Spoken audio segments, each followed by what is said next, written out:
विपक्ष कहीं न कहीं एक अस्थिरता का माहौल बनाने की चेष्टा कर रही है और ये आज से ही नहीं, जब से भारतीय जनता पार्टी और एनडीए की सरकार तीसरी बार बनी है तब से जॉर्ज सोरोस के कहने पर विशेष करके राहुल गांधी और कांग्रेस पार्टी और उनके जो अलायंस पार्टनर है देश में कहीं न कहीं संस्थाओं के ऊपर हमला कर रहे हैं।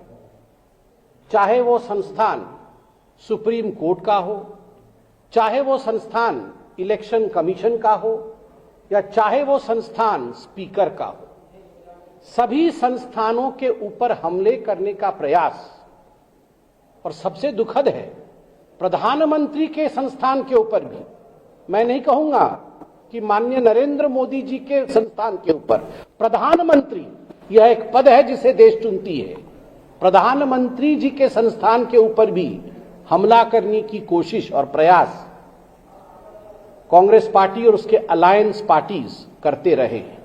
आज ऐसे ही अनेकों विषयों पे एक संक्षेप टिप्पणी मैं यहां रखूंगा। सर्वप्रथम मैं एसआईआर से आरंभ करूंगा, क्योंकि भारतीय जनता पार्टी और भारत के लोकतंत्र के खिलाफ ममता बनर्जी और उससे पहले कांग्रेस पार्टी ने जिस प्रकार का माहौल पूरे भारतवर्ष में बनाने की कोशिश की थी कि ये जो एसआईआर है ये फर्जी है, ये जो स्पेशल इंटेंसिव रिवीजन है यह इलेक्टोरल रोल को उसके सुचिता के लिए नहीं है, ये भारतीय जनता पार्टी के लिए फायदे के लिए है, यह मसौदा गैर कानूनी है। इस प्रकार से पूरे देश में एक नैरेटिव बनाने की कोशिश ममता बनर्जी ने किया था। ममता बनर्जी यहां तक विषय को लेकर आई थी कि वो खुद सुप्रीम कोर्ट में एक पिटिशनर के रूप में विगत हफ्ते, पिछले हफ्ते उन्होंने अपने आप को प्रस्तुत किया था, खुद उन्होंने दलील रखी थी और उन्होंने कहा था कि एसआईआर के माध्यम से बंगाल के ऊपर अत्याचार हो रहा है। उन्होंने अपील की थी कि एसआईआर को खारिज कर दिया जाए और ये जो अपॉइंटमेंट्स हैं ये गैर कानूनी है। मगर कल सुप्रीम कोर्ट ने जो अपना निर्णय दिया है वो कहीं न कहीं ममता बनर्जी और तृणमूल कांग्रेस की सरकार जो बंगाल में है उसको एक बहुत बड़ा झटका है। सुप्रीम कोर्ट ने बहुत स्पष्ट रूप से कहा, और मैं पढ़ना चाहूंगा क्योंकि अंग्रेजी में कहा गया है, शब्दशः मैं पढ़ रहा हूं, whatever orders or clarifications required we will issue, but we will not allow any impediment in SIR. This must be understood by all states. Chief justice of India Suryakant ji. अनुवादित करूं तो इसका अर्थ होता है कि सभी स्टेट ये जान ले, किसी भी कीमत पर एसआईआर को रोका नहीं जाएगा। अगर एसआईआर को लेकर किसी प्रकार के क्लैरिफिकेशन की आवश्यकता है तो वो क्लैरिफिकेशन सुप्रीम कोर्ट करेगी, मगर एसआईआर को गलत कहना, एसआईआर को गैर लोकतांत्रिक कहना ये नहीं है। नो इम्पेडिमेंट, इसे किसी भी कीमत पर रोका नहीं जाएगा। झटका नंबर 1 ममता बनर्जी को जोर से लगता है, क्योंकि ममता बनर्जी एसआईआर नहीं चाहती थी। दूसरा विषय है माइक्रो ऑब्जर्वर का और ईआरओस का। जो इलेक्टोरल रजिस्ट्रेशन ऑफिसर्स थे उनके अपॉइंटमेंट को लेकर ममता बनर्जी का कहना था कि हमारे पास इतने अधिकारी नहीं हैं, हम नहीं दे सकते हैं अधिकारी।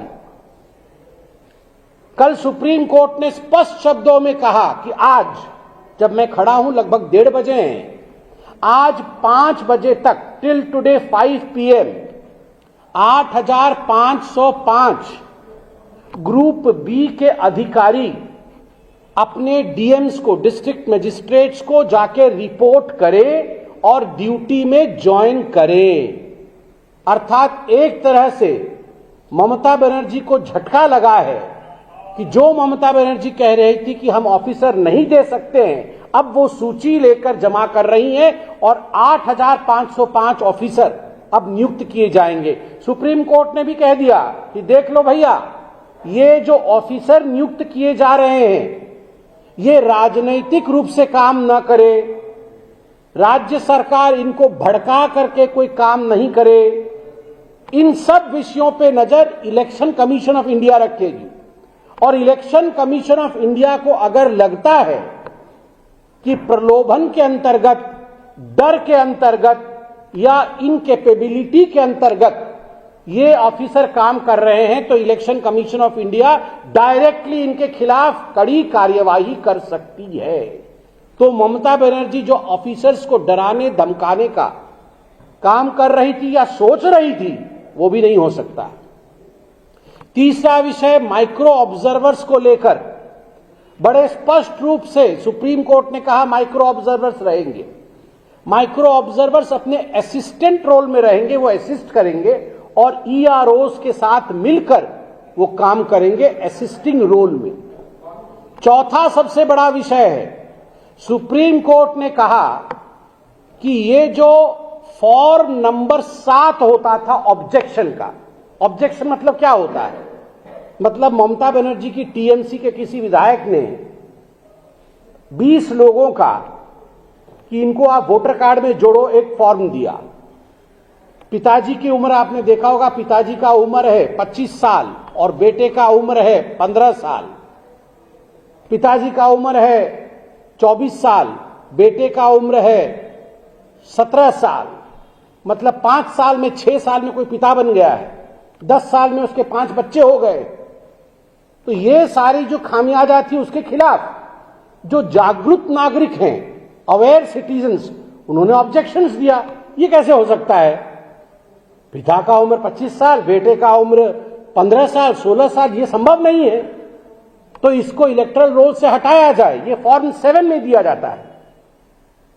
जब फॉर्म 7 में ये दिया गया तो ममता बनर्जी ने बुला के अपने सभी नेताओं को कहा जला दो, फॉर्म 7 जला दो। ऐसे ऐसे गड्डी बना के फॉर्म 7 को जला दिया गया था। चकुलिया याद करिए, फरक्का वीडियो का याद करिए कहानी, यहां सब फॉर्म 7 जलाए गए थे। सुप्रीम कोर्ट ने संज्ञान में लिया और कहा कि खबरदार, फॉर्म 7 की सुनवाई होगी, स्टैट्यूटरी तरीके से सुनवाई होगी।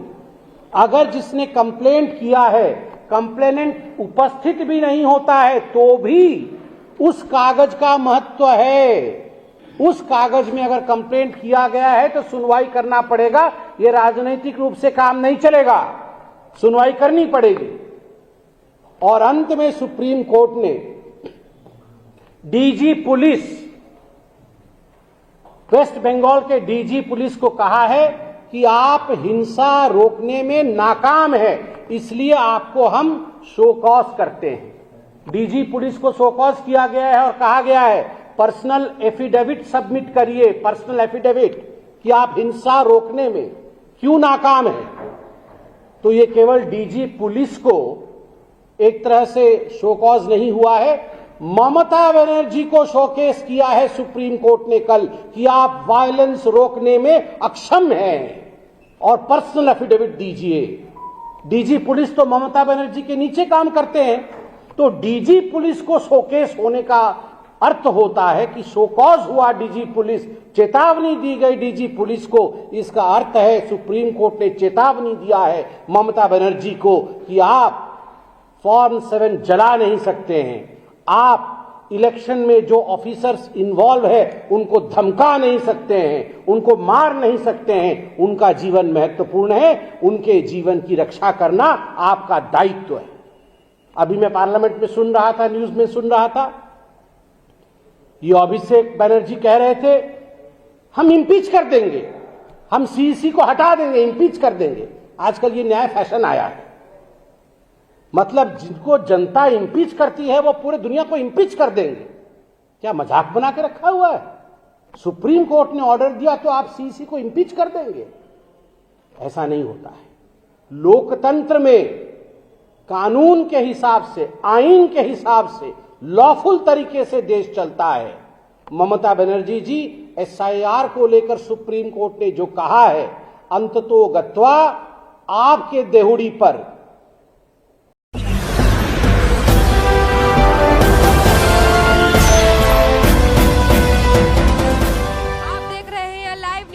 99 राष्ट्र सबसे पहले।